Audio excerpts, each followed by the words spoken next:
They said they'd fix it. April 10th, 2018.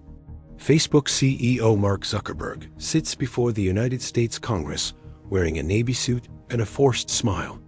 Behind him, a room packed with senators. Ahead of him, 5 hours of testimony. He opens with an apology. "It was my mistake, and I'm sorry. I started Facebook, I run it, and I'm responsible for what happens here." The Cambridge Analytica scandal had exposed 87 million user profiles harvested to manipulate the 2016 election. Russian interference reached 146 million Americans through Facebook. The platform that promised to connect the world had divided it instead. Zuckerberg promises change, real change. "We didn't take a broad enough view of our responsibility, and that was a big mistake." And here's the part they don't talk about. He'd made the exact same promise 2 years earlier. After the 2016 election, after the fake news crisis, after the Russian ads, 2 years of promises, 2 years of congressional hearings, 2 years of "we'll do better," and then 2020 happened. This is where it turns. January 22nd, 2018. 14 months before the 2020 election begins, Zuckerberg posts a status update, changing Facebook's entire philosophy. "I'm changing the goal I give our product teams from focusing on helping you find relevant content to helping you have more meaningful social interactions." Translation: the algorithm that prioritized engagement over truth in 2016, still running. They just rebranded it. Publishers and news outlets see their reach collapse overnight. Brands lose distribution. Marketers panic. But here's what actually happened. Facebook didn't remove the polarization machine. They buried it deeper, made it harder to see. Renamed engagement as meaningful interactions. Same system, new label, different marketing. The algorithm still optimized for one thing: time on platform. And the content that kept people scrolling longest? Outrage, conspiracy, tribalism. Exactly what broke democracy in 2016. July 2020. 5 months before the election, Facebook announces another update. This time, they'll prioritize original reporting and demote stories with no clear editorial standards. Sounds good, except the artificial intelligence they built to identify original sources had been trained on the same data that spread misinformation in 2016. The system designed to fix the problem was built by the system that created it, and it gets worse. November 2020, 3 days before the election. Internal Facebook employees present Zuckerberg with data. Viral election misinformation is spreading faster than 2016, reaching more people, radicalizing faster. The employees beg him to activate emergency measures, specifically something called News Ecosystem Quality Scores, NEQ, a ranking system that prioritizes credible publishers over partisan propaganda. Facebook had built this system in 2018, 2 years earlier, after Cambridge Analytica, after the apologies, after the promises, but they'd never turned it on. Not permanently, because credible news generates less engagement than outrage, and engagement drives revenue. So Facebook activates NEQ 4 days before the election. As a temporary measure, here's why this matters. The system that could have prevented the 2016 filter bubbles existed in 2018. Facebook knew how to fix it. They'd built the solution. They just chose not to deploy it, because the algorithm that broke democracy was too profitable to shut down. And when they finally activated the fix in 2020, they did it 4 days before voting. Not 4 years before, 4 days. Too late to change anything. Just in time to look like they tried. But Facebook wasn't alone. March 2020, Twitter announces major changes.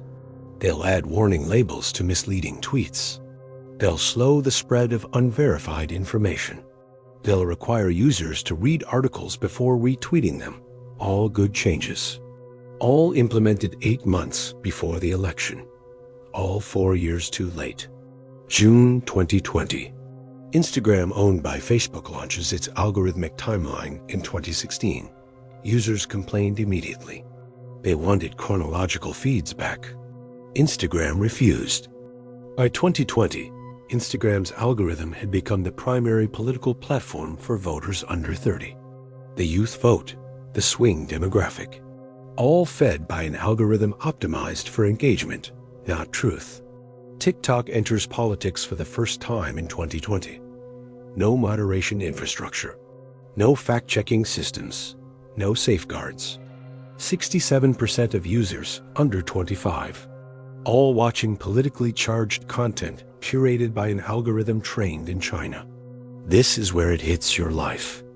If you were under 30 in 2020, your political reality was shaped by 3 platforms: Facebook, Instagram, TikTok, all running engagement-optimized algorithms. None with meaningful safeguards. All designed to keep you scrolling, not informed.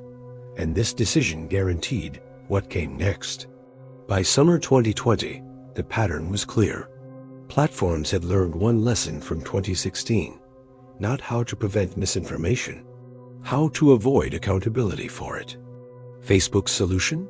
Warning labels on false posts. Not removal, not demotion, just labels. Which research showed actually increased engagement. People saw the warning and clicked faster. Curiosity, outrage, validation. Twitter's solution? Slow down retweets, add friction, make users click twice instead of once, which stopped casual sharing, but did nothing to stop coordinated campaigns. Bots don't get tired of clicking. YouTube's solution?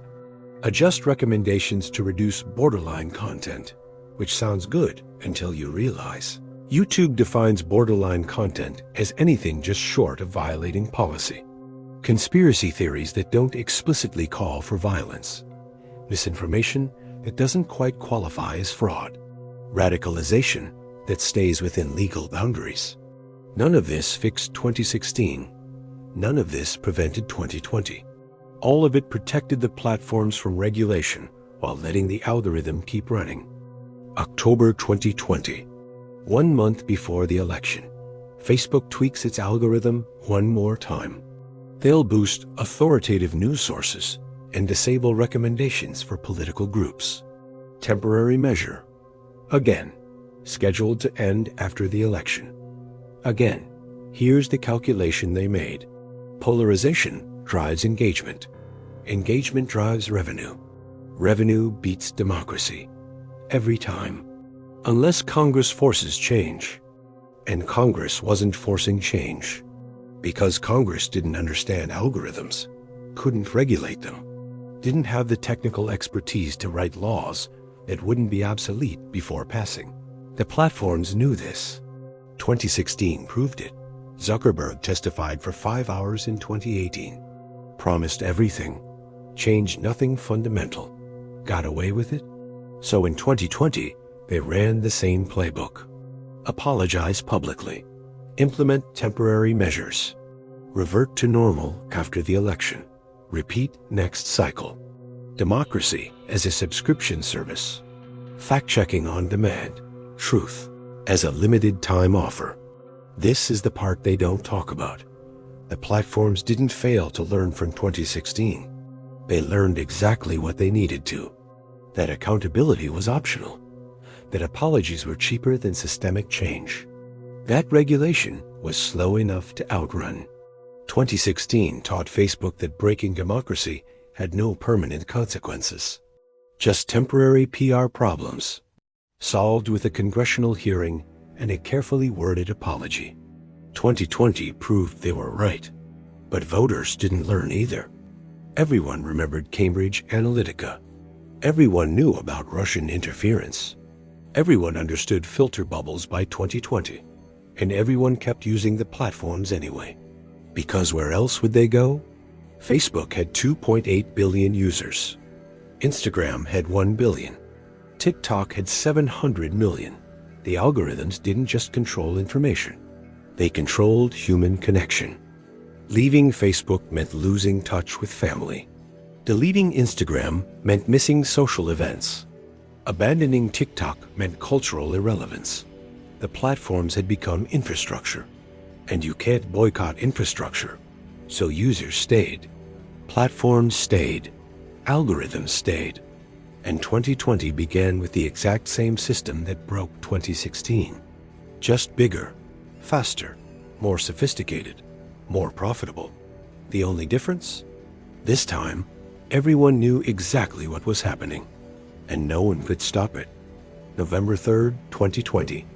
Election Day. 159 million Americans vote. 66% turnout. Highest in 120 years. Democracy surging. And every single voter got their news from an algorithm designed to maximize engagement, not truth. 2 realities. 2 feeds. 0 shared facts. The promise Zuckerberg made in 2018? Broken. The reforms platforms implemented? Temporary. The lesson from 2016? Ignored. America was about to learn that fixing a broken system requires destroying the thing that broke it. And the thing that broke democracy was too profitable to destroy. What happened next wasn't a surprise. It was inevitable. $8.5 billion. That's how much money got spent on political advertising in 2020. Across television, radio, and digital media. 30% higher than projections. 30% higher than any election in American history.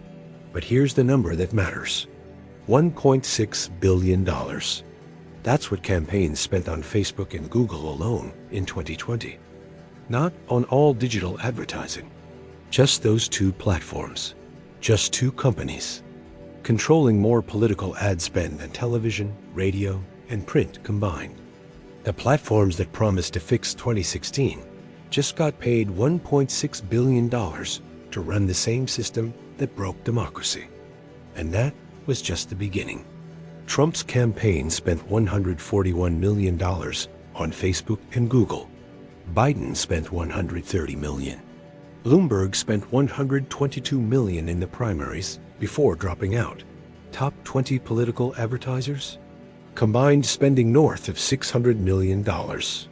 All flowing through algorithmic systems optimized for engagement, not truth. Here's what that money bought. Micro-targeted advertisements delivered to specific users based on harvested data. The exact tactic Cambridge Analytica used in 2016. Legal now, normalized, industry standard. 62% of political ads on Facebook used list targeting, custom lists, voter files, data brokers. Everything Cambridge Analytica got investigated for, now available to every campaign with a credit card. This is where it turns. The money didn't buy equal access. It bought algorithmic advantage. Democratic ads got 67% of total impressions on Facebook. But here's the mechanism. Those ads went almost exclusively to Democrats. Republican ads went almost exclusively to Republicans. The algorithm created perfect filter bubbles. Not by accident, by design. Campaigns paid for it. Platforms delivered it. Democracy fractured because of it. Independence. Fewest ads. Least engagement. Algorithmically irrelevant. The swing voters who decide elections got systematically ignored by a system optimized for partisan activation, not persuasion. But the money accelerated something worse than targeting. September 30th, 2020. Final day of third quarter fundraising. ActBlue processes $66.9 million in 24 hours. Single day record. September 29th. First presidential debate. ActBlue processes $43.2 million the same night. September 18th. Ruth Bader Ginsburg dies. ActBlue processes $70.6 million the next day. New record. Shattered the previous record by $23 million. Here's why this matters. Political fundraising became algorithmically reactive, not to policy, not to platforms, to outrage. Every news event, every debate moment, every cultural flashpoint. Immediately monetized through social media algorithms that knew exactly which users would donate when angry. And it gets worse. Third quarter 2020, July through September. ActBlue processes $1.5 billion in 90 days. For context, entire 2018 election cycle, ActBlue processed $1.6 billion over 2 years. 2020 matched that in 3 months. Anger as currency. Algorithms as a TM. Democracy as subscription service with automatic recurring donations triggered by engineered outrage. This is the part they don't talk about. The campaigns that spent the most on Facebook weren't spending on persuasion. 46% of presidential ads asked for money. Only 26% tried to change minds. The algorithm had transformed elections from contests of ideas into contests of fundraising velocity. Whoever could harvest outrage fastest won. Whoever could micro-target donors most efficiently dominated. Biden's campaign raised $383 million in September alone. $203 million online. More than John McCain's entire presidential campaign in 2008. In 1 month. And where did that money go? Back into more ads? More targeting. More algorithmic optimization. Feeding the machine that broke democracy to raise money to win an election in a broken democracy. But Facebook and Google weren't just platforms anymore. They were kingmakers. Here's the calculation. Trump spent $95 million on Facebook. Biden spent $46 million. Trump outspent Biden 2-1 on Facebook. Biden won anyway. Why? Because Facebook's algorithm didn't just deliver ads.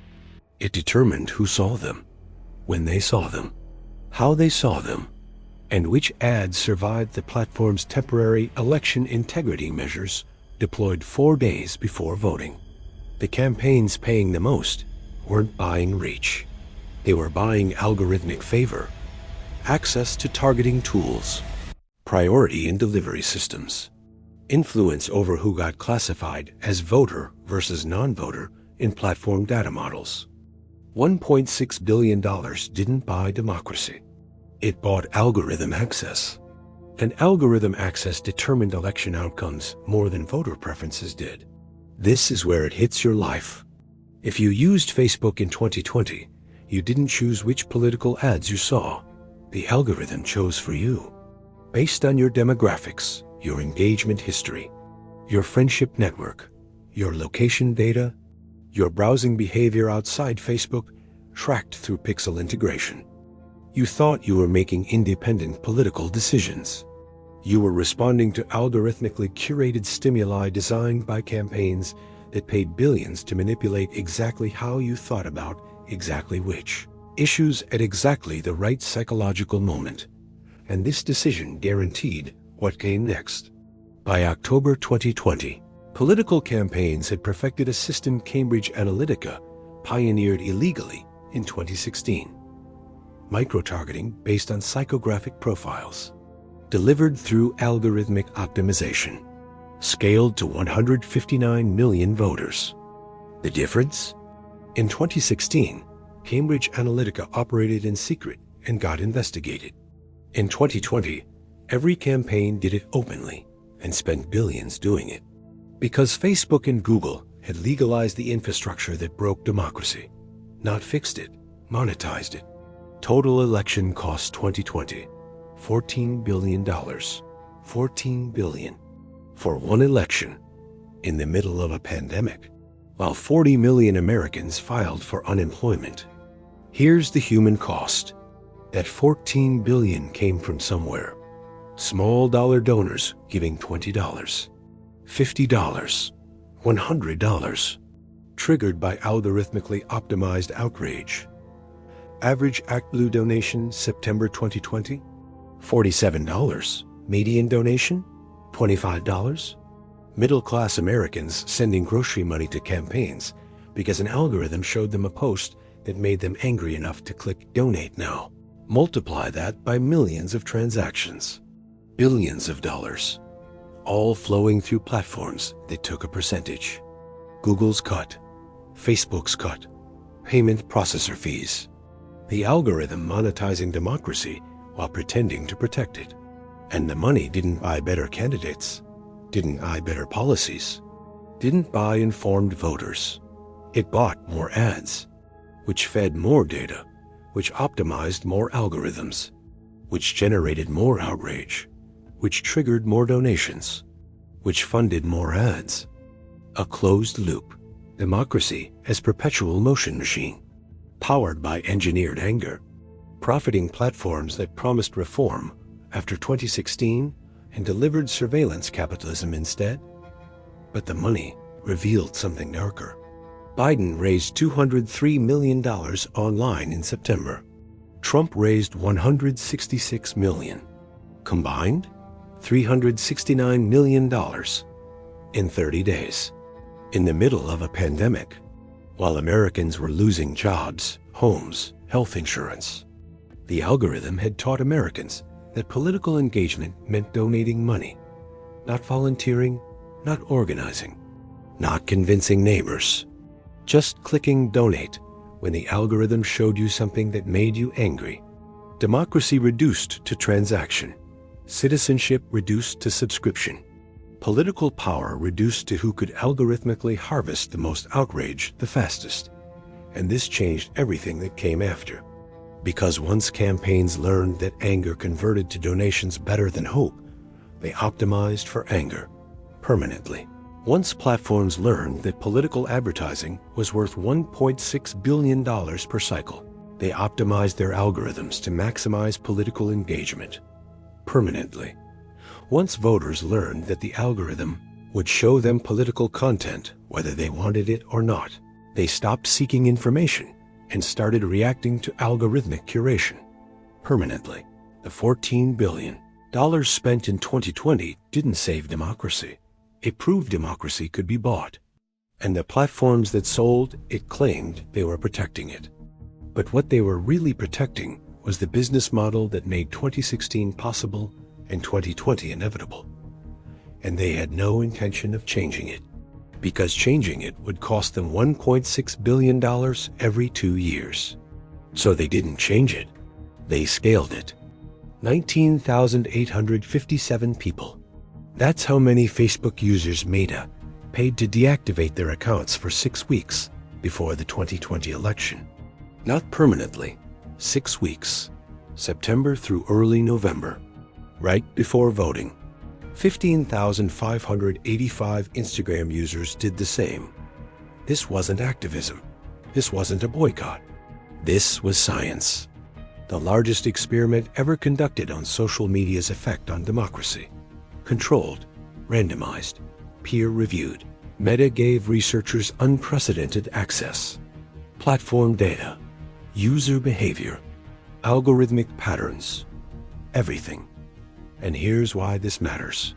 The results proved exactly what everyone suspected, but couldn't measure. Facebook and Instagram had become essential infrastructure for democracy. And that infrastructure was broken. Here's what happened when users deactivated. Political participation collapsed. Not just online. Overall, an entire index of civic engagement dropped. The deactivation group voted at the same rate as the control group. Showed up to polls, cast ballots, democracy functioning. But everything else? Gone. Online political discussions, organizing, information sharing, mobilization. All of it depended on platforms that optimized for engagement over truth. Democracy couldn't function without Facebook. But Facebook was actively destroying the information environment democracy required. And it gets worse. Facebook deactivation reduced knowledge of general news. Users who left Facebook knew less about current events 6 weeks later. But, and this is critical, those same users believed less misinformation. Specifically, 3 false statements. Evidence found on Hunter Biden's laptop proves Joe Biden took bribes from foreign powers. False, believed less after deactivation. Millions of fraudulent ballots were cast in the 2020 presidential election. False, believed less after deactivation. Joe Biden is a pedophile. False, believed less after deactivation. Here's the calculation Meta's own research proved. Facebook made you less informed about real news and more likely to believe conspiracy theories. Simultaneously, the platform reduced general knowledge while increasing misinformation. That's not a bug. That's the algorithm working exactly as designed. This is where it turns. Twitter added warning labels to false tweets, disputed tags, fact checks, content moderation. The labels backfired. Trump voters with high political knowledge judged election misinformation as more truthful when Trump's claims included disputed tags. Read that again. Warning labels made misinformation more believable, not less. Why? Because the tag signaled that mainstream institutions disputed the claim. And if mainstream institutions disputed it, Trump's base assumed it must be true. The fact check became proof of conspiracy.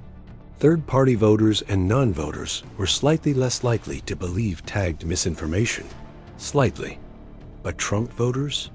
The disputed tag increased belief in election fraud, increased skepticism of election fairness, increased certainty that the system was rigged. Platforms tried to fix misinformation with labels. The labels amplified misinformation instead, because the algorithm had trained users to distrust institutions more than content. But the Facebook study revealed something darker. Deactivation had no significant effect on effective polarization, no effect on issue polarization, no effect on perceived legitimacy of the election, no effect on candidate favorability. 6 weeks off Facebook changed nothing about how people felt about their opponents, nothing about whether they trusted the election, nothing about who they supported. The damage was already done. By the time users deactivated in September 2020, their political identities were locked. Facebook hadn't just influenced them, it had constructed them. Leaving the platform didn't undo 4 years of filter bubbles, didn't reverse algorithmic radicalization, didn't restore shared reality. The 6 weeks before the election were too late to matter. The polarization happened between 2016 and 2020. Slowly, incrementally, algorithmically, permanently. This is the part they don't talk about.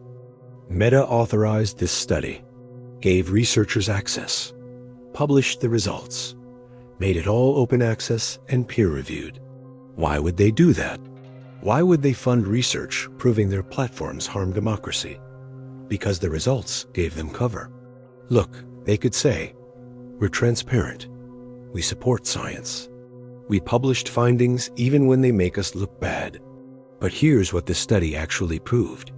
Facebook had become so embedded in democratic participation that leaving it reduced civic engagement.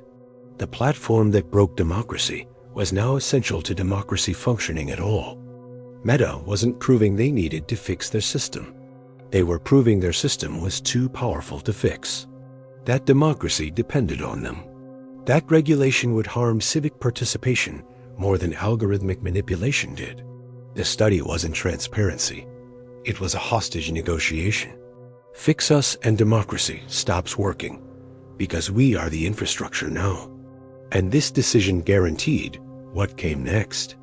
The study showed Facebook deactivation might have reduced votes for Trump. Might. The effect didn't meet statistical significance thresholds. But the implication was clear. Facebook access influenced voting behavior. Not decisively, not overwhelmingly, but measurably. The algorithm didn't just spread information.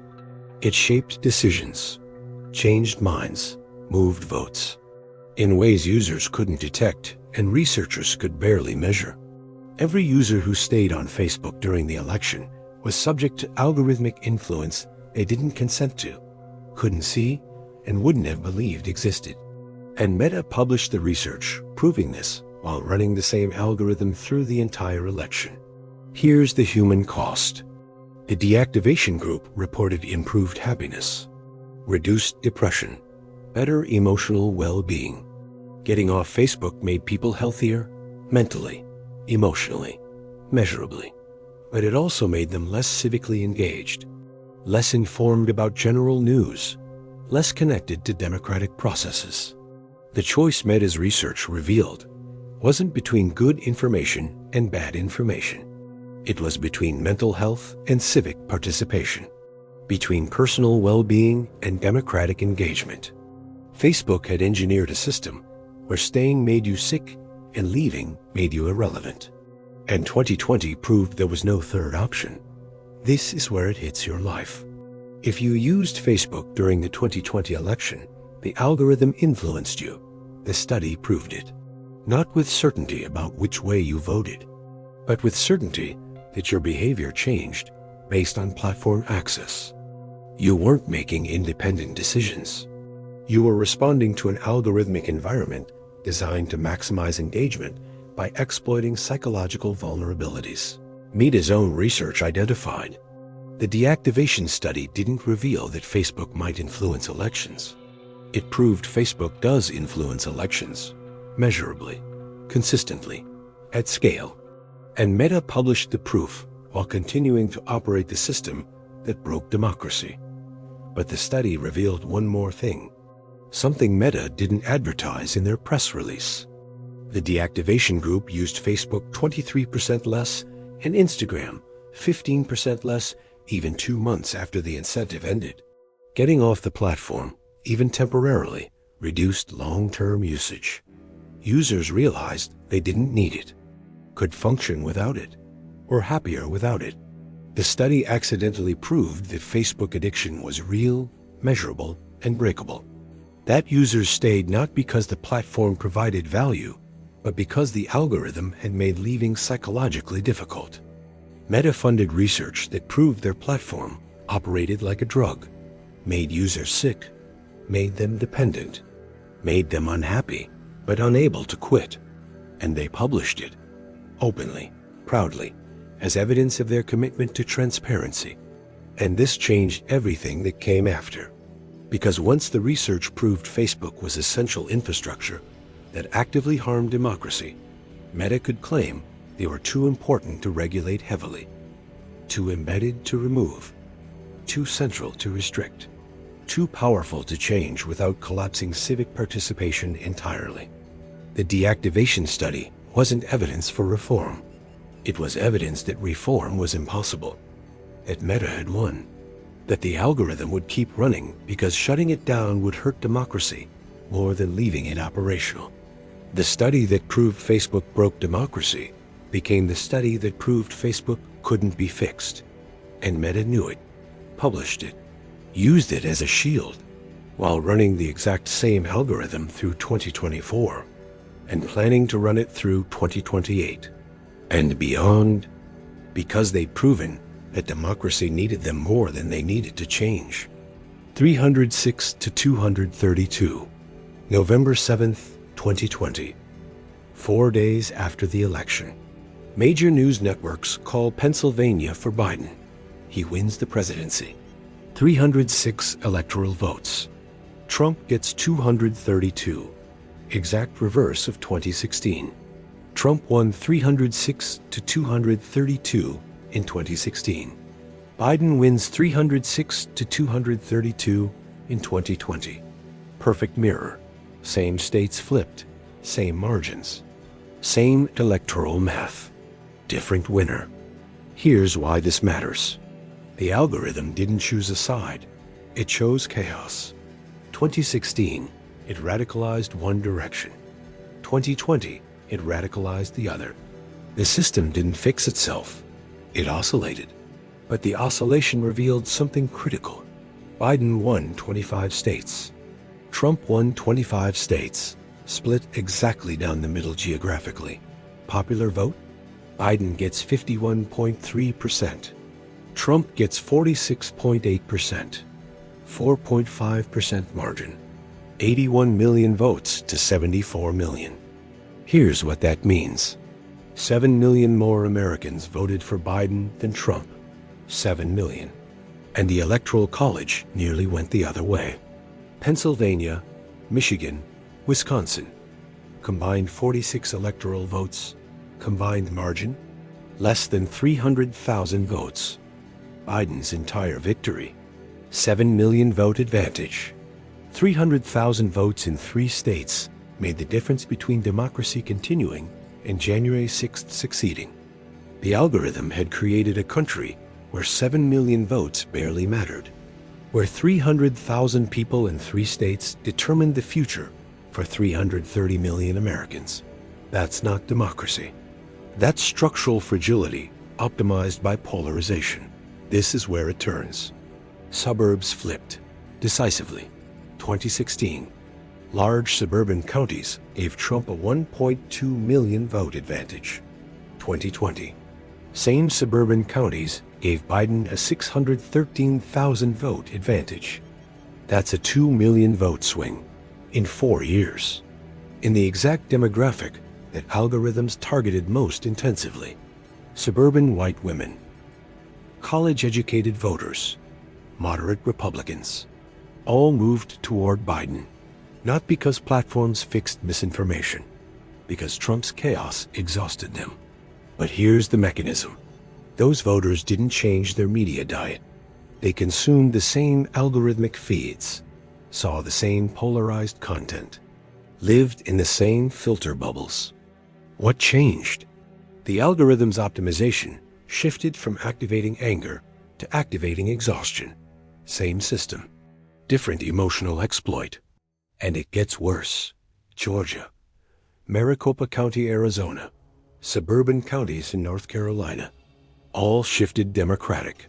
Not because voters became more informed, not because platforms reduced misinformation, not because algorithms stopped manipulating, because the algorithm had radicalized rural voters so intensely that suburban moderates fled in the opposite direction.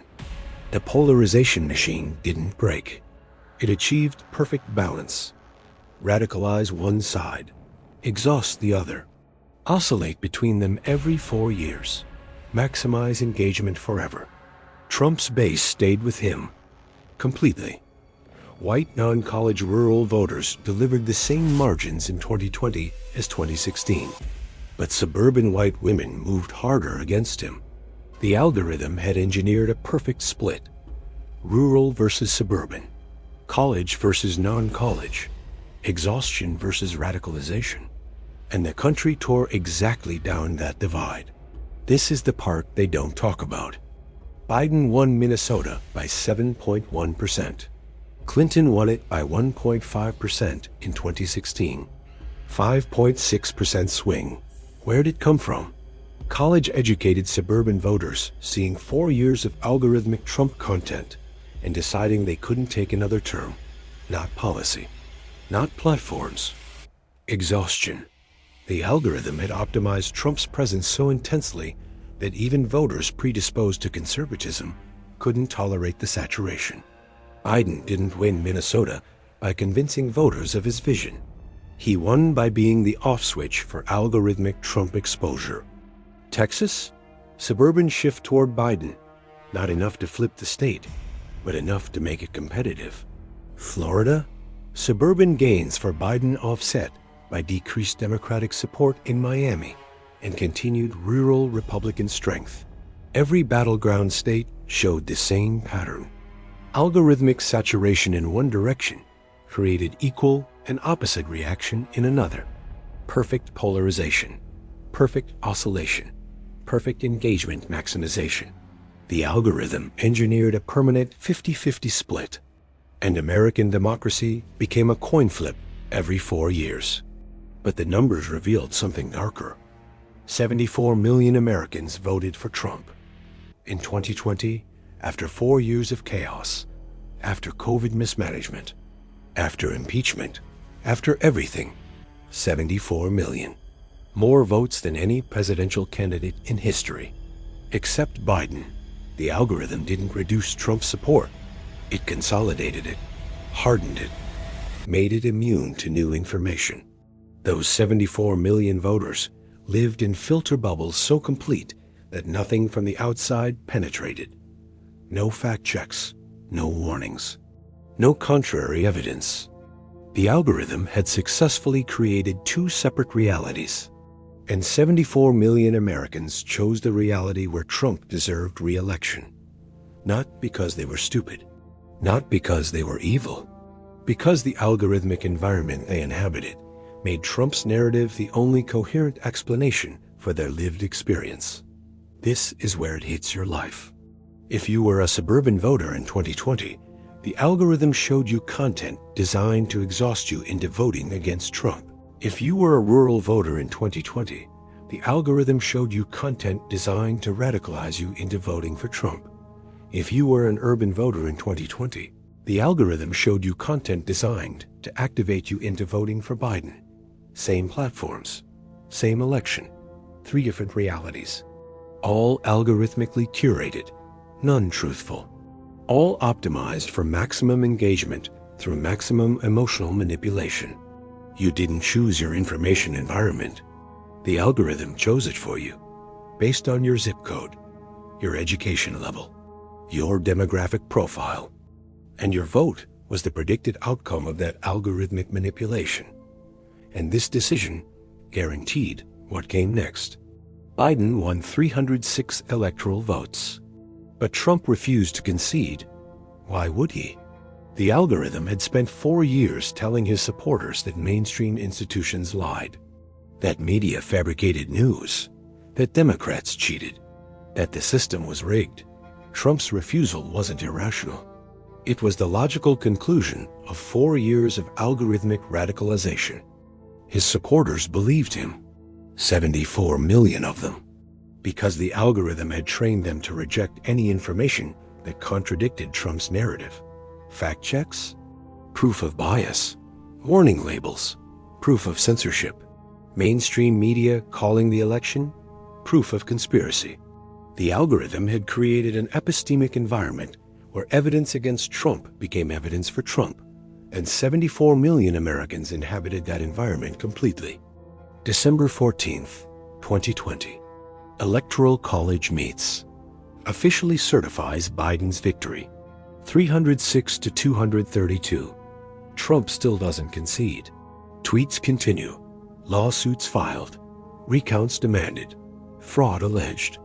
None of it works. Courts reject every case. Recounts confirm Biden's win.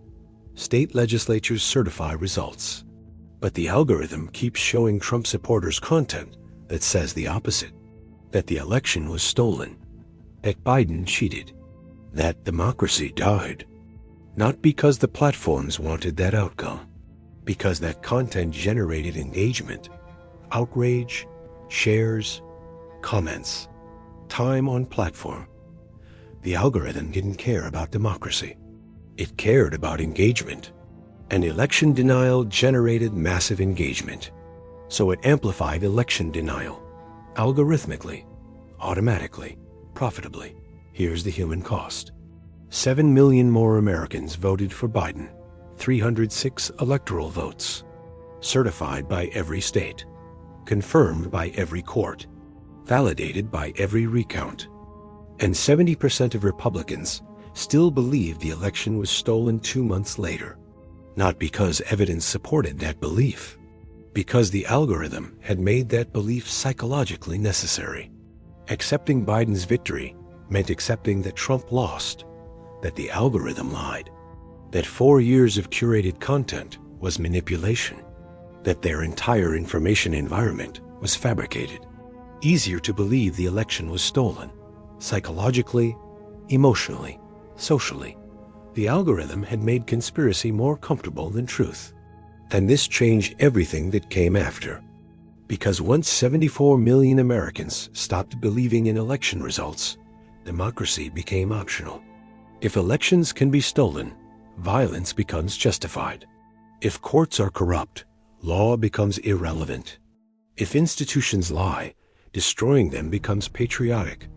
The algorithm didn't just polarize America. It delegitimized the systems that made democracy possible. And it did it for engagement, for ad revenue, for shareholder value. Biden won 306 to 232. Exact mirror of 2016. Proof the algorithm oscillated perfectly. But the oscillation had consequences platforms didn't predict and couldn't control. 74 million Americans who no longer believed democracy worked. 306 electoral votes that half the country thought were fraudulent. One election that satisfied nobody and radicalized everybody. The algorithm had achieved perfect polarization, and perfect polarization meant democracy couldn't survive what came next. 365,000 members. In 24 hours, November 5th, 2020, one day after the election, Facebook group called Stop the Steal adds 1,000 members every 10 seconds. Not 100 per minute, 1,000 every 10 seconds. 6,000 per minute. 360,000 in one day. The algorithm didn't just allow it. The algorithm accelerated it, recommended it, amplified it, made it the fastest growing political group in Facebook history. And it was organizing violence. Here's what was happening inside. Neither side is going to concede. Time to clean the guns, time to hit the streets. Posted publicly, shared widely, algorithmically promoted to hundreds of thousands of users who Facebook's system determined would engage with violent rhetoric. The group's stated purpose? Boots on the ground to protect the integrity of the vote. Translation: organize armed protests, challenge election results, refuse Biden's victory, by force if necessary. Facebook knew. Their content moderation teams flagged it. Internal warnings escalated. Employees begged executives to shut it down. November 5th, late afternoon. Facebook finally removes the group. 24 hours too late. 365,000 members already recruited, already radicalized, already organized, and they just moved to other platforms. This is where it turns. Parler, Gab, Mealy, Telegram, Zello, alternative platforms with no moderation, no fact-checking, no limits. The insurrectionists didn't scatter. They consolidated across 15 different social networks, all coordinating, all planning, all preparing for January 6th. And here's the mechanism. Facebook's algorithm had already radicalized them, spent 4 years training them to reject mainstream institutions, to distrust fact checks, to believe the election was rigged. When Facebook finally banned Stop the Steal, those users didn't de-radicalize. They migrated to platforms where their radicalization could accelerate without interference. The algorithm had created the users. Alternative platforms inherited them, and violence became inevitable. November through December, 2 months of planning. Stop the Steal organizing spreads across platforms. Members coordinate transportation, split hotel costs, plan routes to evade law enforcement, discuss which tools to bring for forcing doors open. At least a dozen users share plans to bring firearms into congressional chambers, publicly, on multiple platforms. For 2 months, no platform stopped them. No algorithm flagged the coordination. No intervention prevented what came next. Because the platforms had learned from 2016 that aggressive moderation triggered conservative backlash, congressional hearings, accusations of bias, threats of regulation. So they bent the rules, specifically to avoid penalizing conservatives, out of fear of reprisal. Twitter employees warned executives about violent rhetoric, flagged Trump's tweets, begged for enforcement of platform policies against incitement. Twitter management refused because Trump was the president, because removing his content would trigger political retaliation, because engagement mattered more than safety. Facebook did the same. Internal warnings ignored, policies suspended, algorithms optimized for engagement, even when engagement meant organizing insurrection. The platforms didn't fail to stop January 6th. They chose not to stop January 6th, because stopping it would have cost them politically and financially. January 6th, 2021, 1:13 p.m. Trump finishes his speech. We fight like hell. And if you don't fight like hell, you're not going to have a country anymore. His supporters flood social media, Parler, Gab, Telegram, coordinating in real time. which routes to take, which doors to breach, where law enforcement is weakest, what tools work best for breaking windows. All of it organized on platforms, all of it live-streamed, all of it algorithmically amplified to maximize engagement. 2:24 p.m. Trump tweets about Vice President Pence. Mike Pence didn't have the courage to do what should have been done. Within minutes, messages on Gab urge rioters inside the Capitol to locate Pence. Videos show insurrectionists chanting, "Where is Pence?" Trump's tweet didn't just criticize Pence. It directed violence toward him in real time. While his supporters were inside the Capitol, armed, radicalized, ready, and it gets worse. Researchers analyzed Trump's tweets during the riot. Each tweet predicted bursts in rioters' levels of violence, duration of violence, weapons use.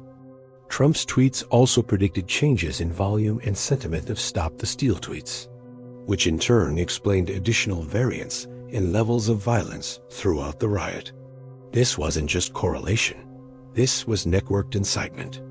An authority figure using social media to command and coordinate violence in the moment of action. Trump used his phone as command and control infrastructure. Twitter delivered his orders to thousands of insurrectionists simultaneously. The algorithm ensured maximum reach, maximum engagement, maximum violence.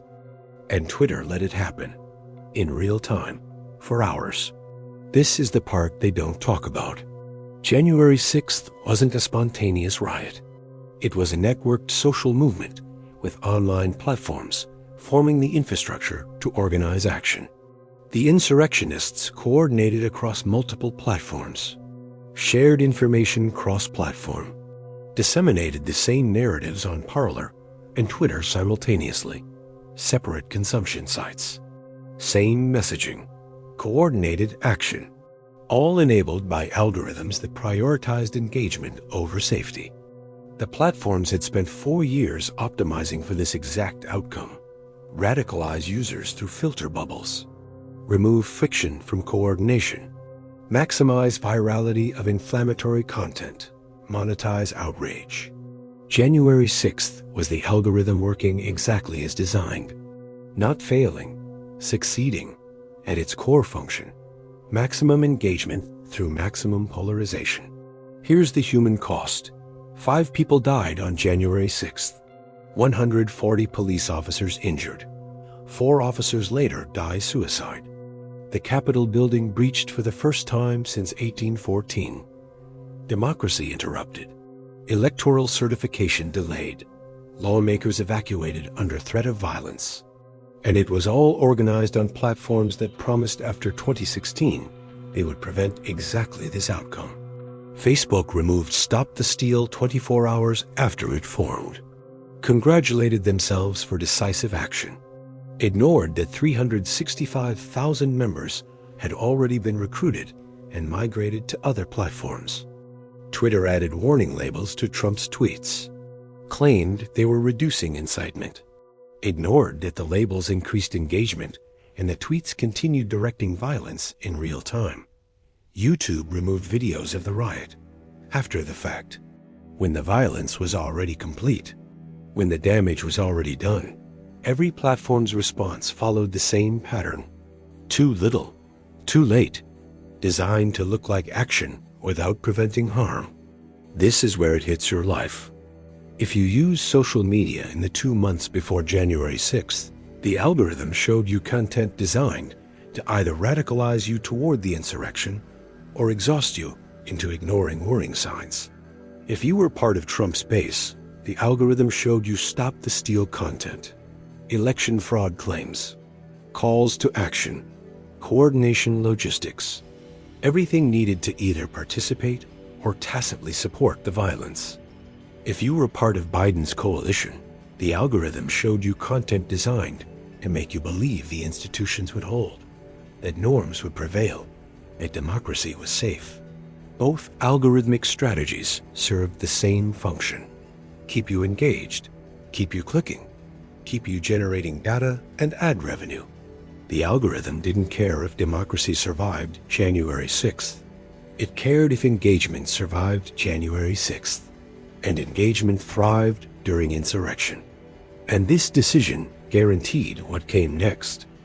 Congressional investigators later confirmed that roughly 15 social networks played significant roles in the January 6th attack. The platforms bent their rules to avoid penalizing conservatives, failed to heed their own employees' warnings about violent rhetoric, prioritized political considerations over safety, not because they supported insurrection, because preventing insurrection would have required aggressive moderation, and aggressive moderation would have triggered conservative backlash, and conservative backlash would have threatened their business model. The platforms calculated that democracy was less important than avoiding regulation, that safety was less important than engagement, that human lives were less important than shareholder value. And they were right, financially. Facebook's stock price, Twitter's stock price, Google's stock price, all recovered within weeks of January 6th. No meaningful regulation passed, no structural changes forced, no business model disrupted. The insurrection failed to overturn the election, but it succeeded in proving platforms could enable political violence without meaningful consequences. Here's what that proved. The algorithm that broke democracy in 2016 ran unchecked through 2020. Platforms promised reform, delivered theater, monetized polarization, enabled insurrection, and nothing changed, because nothing had to change, because the cost of changing was higher than the cost of enabling political violence. January 6th wasn't the algorithm failing. It was the algorithm revealing its final form. Maximum engagement through maximum destabilization. Democracy as content. Insurrection as engagement opportunity. Violence as viral moment. The platforms didn't learn from 2016. They optimized it, perfected it, scaled it, monetized it. And on January 6th, 2021, the algorithm came for democracy itself. Not metaphorically, literally, with coordination across 15 platforms, with real-time incitement from the president, with violence directed by tweets and organized by groups and amplified by algorithms. Democracy survived, barely, but the algorithm that tried to kill it is still running, still optimizing, still monetizing, still waiting for the next opportunity to prove engagement matters more than survival. January 8th, 2021. 2 days after the insurrection, Twitter permanently suspends Donald Trump's account. 88.9 million followers. Gone. Facebook follows. Indefinite ban. Mark Zuckerberg announces the decision himself. The risks of allowing the president to continue to use our service during this period are simply too great. YouTube suspends Trump's channel for at least 7 days, then extends it indefinitely.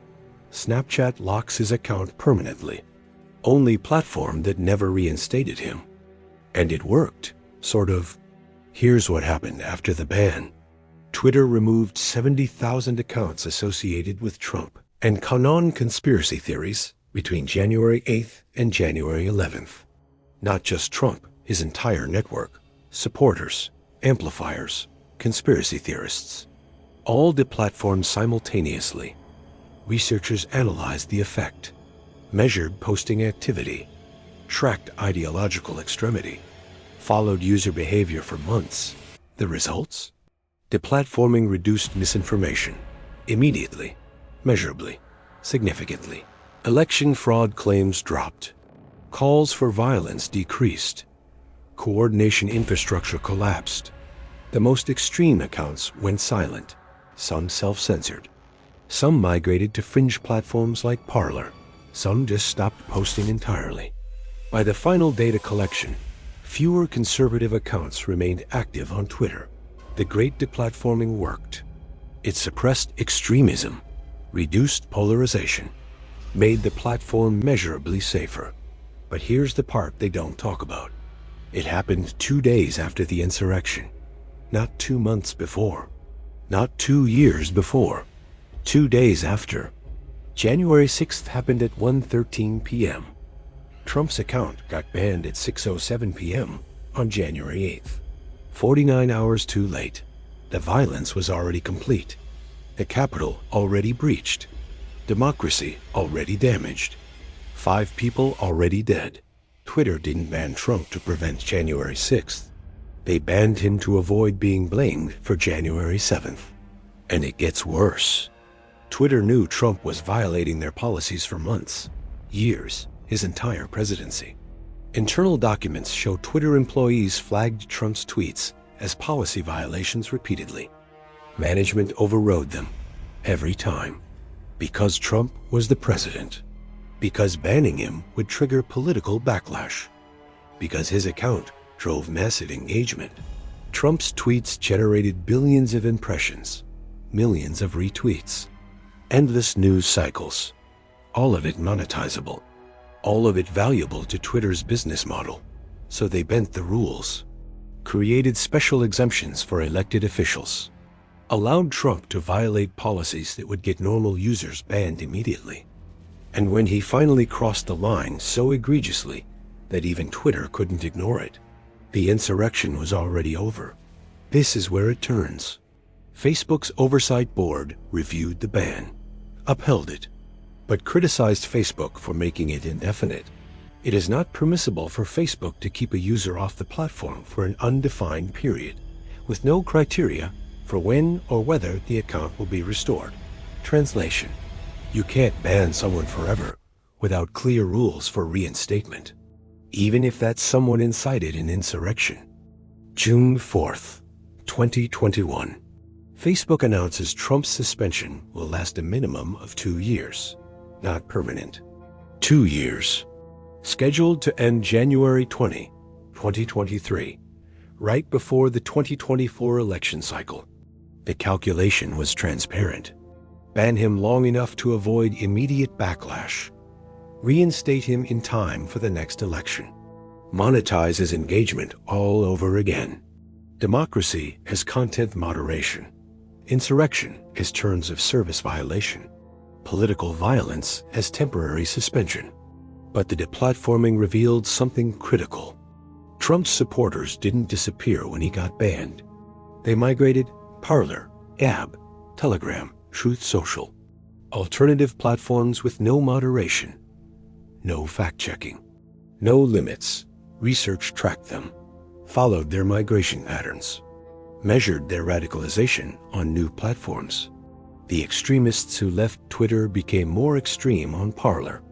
The algorithm on mainstream platforms had radicalized them. Deplatforming just pushed them to platforms where radicalization could accelerate without restraint.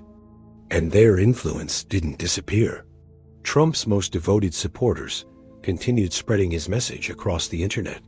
They became his proxy, his amplifiers, his distributed network, doing manually what the algorithm used to do automatically. Deplatforming reduced Trump's direct reach, but it didn't reduce his movement's power. It just made that power harder to measure and impossible to moderate. This is the part they don't talk about. The platforms waited until after January 6th to act, not because they didn't know Trump was dangerous, because acting earlier would have been politically and financially costly. Twitter's own policies prohibited incitement of violence. Trump violated those policies hundreds of times before January 6th. But enforcing the policies meant banning the president, which meant congressional hearings, which meant conservative boycotts, which meant reduced engagement, which meant lower revenue.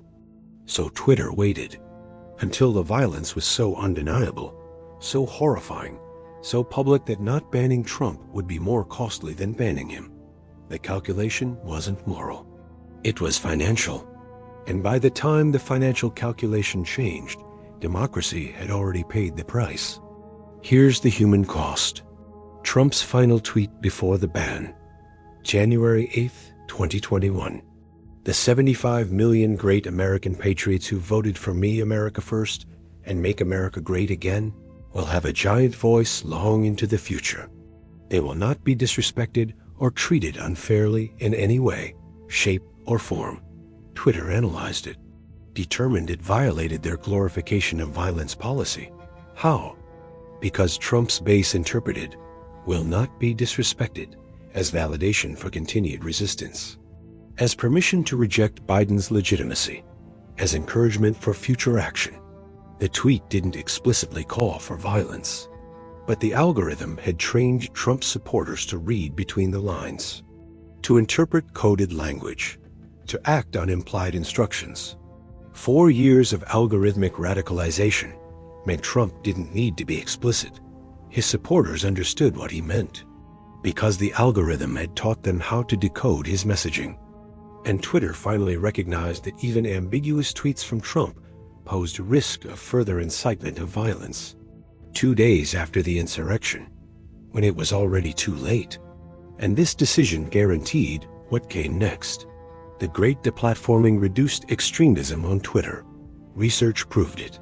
But it also proved platforms could have done this any time. Could have removed extremist content.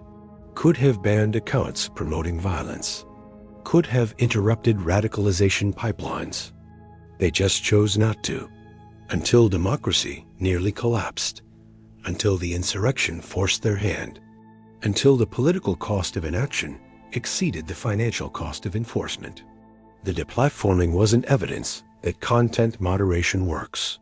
It was evidence that platforms only moderate when forced, only act when threatened, only protect democracy when profitable. This is where it hits your life. If you used Twitter after January 8th, 2021, you experienced a measurably less extreme platform. Fewer conspiracy theories, less misinformation, reduced calls for violence, safer information environment. Not because the algorithm changed, because 70,000 of the most extreme users got removed. You didn't notice. The platform felt the same. You still saw political content, still encountered disagreement, still experienced polarization, but the most dangerous actors were gone. The coordination infrastructure dismantled, the radicalization pipeline interrupted, and you only got that safer platform after democracy nearly died, after 5 people were killed, after the Capitol was breached, after the insurrection proved platforms couldn't be trusted to moderate themselves. But the ban revealed the final truth. Deplatforming works. The research proved it. Removing extremist accounts reduces extremism. Banning misinformation reduces misinformation. Interrupting radicalization pipelines reduces radicalization. The platforms knew this before January 6th, before 2020, before 2016. They had the tools, had the data, had the evidence, had the capability. They just didn't use them, because using them would reduce engagement, and reduced engagement would reduce revenue, and revenue mattered more than democracy. Until January 6th forced them to choose between profit and survival, between engagement and legitimacy, between the algorithm and accountability, and they chose accountability. 2 days too late, after the damage was done, after democracy barely survived. The great deplatforming proved platforms could fix the problem anytime they wanted. They just didn't want to, until they had no choice. And by then, the algorithm had already won. Did we learn anything from 2016? No. January 25th, 2023. 2 years and 17 days after January 6th. Meta announces Donald Trump's Facebook and Instagram accounts will be reinstated in the coming weeks. Nick Clegg, Meta's president of global affairs, explains the decision. We are removing the heightened suspension penalties from Mr. Trump's accounts. Translation: the 2-year timeout is over. The business model needs him back. The engagement is too valuable to lose. Trump's response on Truth Social. Facebook, which has lost billions of dollars in value since deplatforming your favorite president, me, has just announced that they are reinstating my account. He was right. Meta's stock had declined. Not because they banned Trump, because they lost users, lost engagement, lost at revenue. Reinstating Trump wasn't about forgiveness. It was about profit. Here's what changed between 2020 and 2024. Nothing. The algorithms still optimize for engagement, still prioritize polarization, still monetize outrage. Facebook's algorithm in 2024 uses AI-powered prediction of dwell time, relevant scores, meaningful interactions, same metrics as 2016, same metrics as 2020, different branding, same system. The platforms learned one lesson from January 6th. Deplatforming works, but it's temporary, and it's expensive. So they waited exactly long enough to avoid looking complicit, then brought Trump back with guardrails they promised to enforce. The guardrails? Heightened penalties for repeat offenses. Translation: if Trump incites another insurrection, we'll ban him again for another 2 years and reinstate him again forever, and it gets worse. 2024 election. Disinformation everywhere. Again, Facebook identified 1,325 pieces of false content. Twitter had 947. Instagram had 198. TikTok had 342. Not in the entire election cycle. In 1 month, October 2024, right before voting. The platforms had 4 years to fix the problem. Had research proving what worked. Had evidence showing deplatforming reduced misinformation. They chose not to implement it, because implementing it permanently would reduce engagement permanently. And reduced engagement means reduced revenue. So they let the disinformation spread. Added warning labels that increased belief in conspiracy theories. Fact-checked selectively to avoid accusations of bias. Protected their business model while democracy burned. This is where it turns. Russia spread a video falsely accusing Kamala Harris of a hit-and-run. Millions of views. Across multiple platforms. Candidates manipulated events to promote their agendas. J.D. Vance claimed people were eating pets. AI-generated images of Trump saving animals went viral. Trump shared them on Truth Social. None of it true. All of it algorithmically amplified. All of it optimized for engagement regardless of accuracy. The platforms knew. Their content moderation teams flagged it. Their AI systems detected it. Their policies prohibited. They just didn't enforce the policies. Because enforcement would trigger backlash, and backlash would threaten revenue. 4 years after January 6th. 8 years after 2016. Same algorithm, same polarization, same profit motive, same democratic damage. But the algorithm evolved in one critical way. Artificial intelligence, generative AI, deep fakes, synthetic media. 2024 was the first election where AI could create photorealistic fake images, convincing fake videos, authentic-sounding fake audio, and the platforms integrated it. Facebook allowed AI-generated images and ads with labels, small labels, easy-to-miss labels. Instagram's algorithm started indexing text within videos, making misinformation more searchable, more discoverable, more viral. TikTok became a primary news source for voters under 30. No fact-checking infrastructure, no moderation capacity. Algorithm optimized purely for retention. The platforms didn't just fail to learn from 2016. They gave the misinformation machine artificial intelligence. Here's the human cost.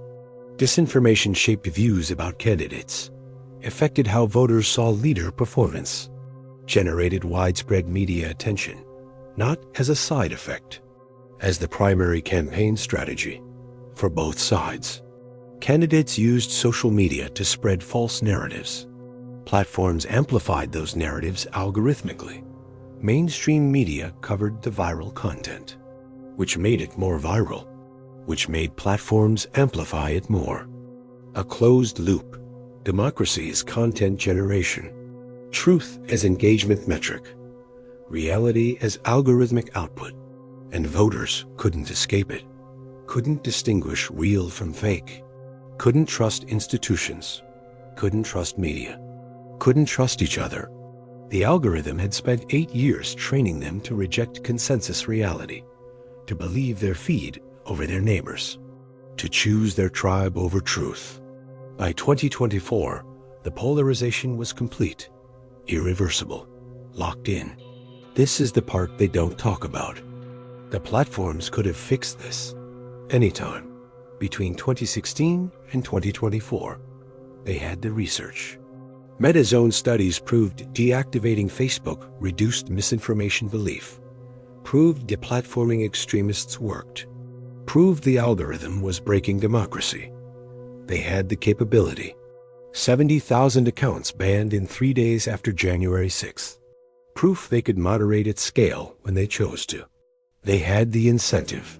Congressional hearings, oversight board recommendations, public pressure, advertiser boycotts. They just didn't have the will, because fixing democracy meant breaking their business model. And the business model mattered more. So they made symbolic changes, added labels, hired fact-checkers, created oversight boards, promised transparency, then ran the same engagement-optimized algorithm through 2024 with AI enhancements, with broader reach, with deeper psychological manipulation. And this revealed the final truth. January 6th wasn't the bottom. It was the business case. Platforms learned that enabling insurrection had no permanent consequences, that democracy would survive despite them, that they could wait out the backlash and return to normal operations. So they did. Reinstated Trump, reactivated the engagement machine, monetized the 2024 election just like 2016 and 2020. $1.6 billion in political advertising. Again, flowing to the same platforms, funding the same algorithms, optimizing the same polarization. The insurrection proved democracy was resilient enough to survive algorithmic assault, which meant platforms could keep assaulting it, profitably, indefinitely. Here's what that means for your life.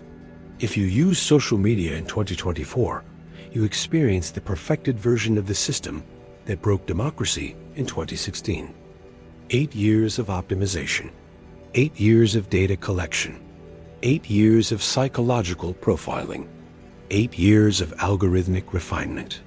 The platforms know exactly how to manipulate you now, which emotional triggers work, which narratives you'll believe, which content keeps you scrolling longest.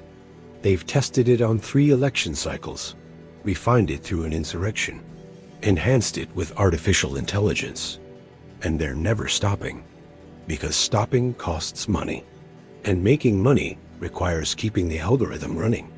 Your information environment is permanently compromised. Your political reality is algorithmically constructed. Your democratic participation is computationally manipulated, not sometimes, always, by design, for profit. So did we learn anything from 2016? The platforms learned that breaking democracy is profitable, and consequences are temporary. Politicians learned that algorithmic manipulation wins elections and truth is optional. Voters learned that reality is whatever their feed shows them, and consensus is impossible. Democracy learned that it cannot survive when information infrastructure is optimized for engagement over truth. We learned everything and changed nothing, because changing would require destroying the algorithm that broke democracy. And that algorithm generates too much profit to destroy. It would require platforms choosing democracy over shareholder value, choosing safety over engagement, choosing truth over growth. It would require admitting that social media as currently designed is incompatible with functional democracy, that the business model is the problem. That profit motive cannot coexist with information integrity. No platform will admit that, because admitting it means surrendering the thing that makes them valuable, the algorithm that knows you better than you know yourself, the engagement machine that cannot be turned off without collapsing the company. So the algorithm keeps running, through 2024, through 2028, through every election forever, optimizing polarization, monetizing outrage, fragmenting reality, destroying consensus, guaranteeing that every election will be closer, angrier, more conspiratorial, more violent than the last. Because that's what maximizes engagement. And engagement is all that matters.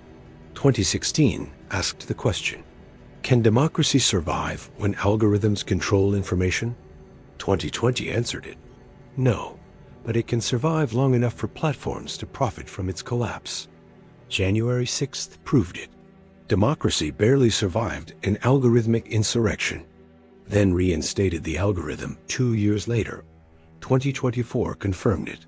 The algorithm that broke democracy in 2016 is still running, enhanced with AI, optimized with 8 years of data, guaranteed to break democracy again. We didn't learn anything from 2016. We learned that democracy ends not with a bang, but with infinite engagement. We learned that truth cannot compete with algorithmic optimization. We learned that the cost of breaking democracy is temporary, but the profit is permanent. We learned that we will watch democracy die in real time, on our feeds, optimized for maximum engagement, monetized until the last click. And we learned that knowing this changes nothing, because the algorithm is still running, and you're still scrolling.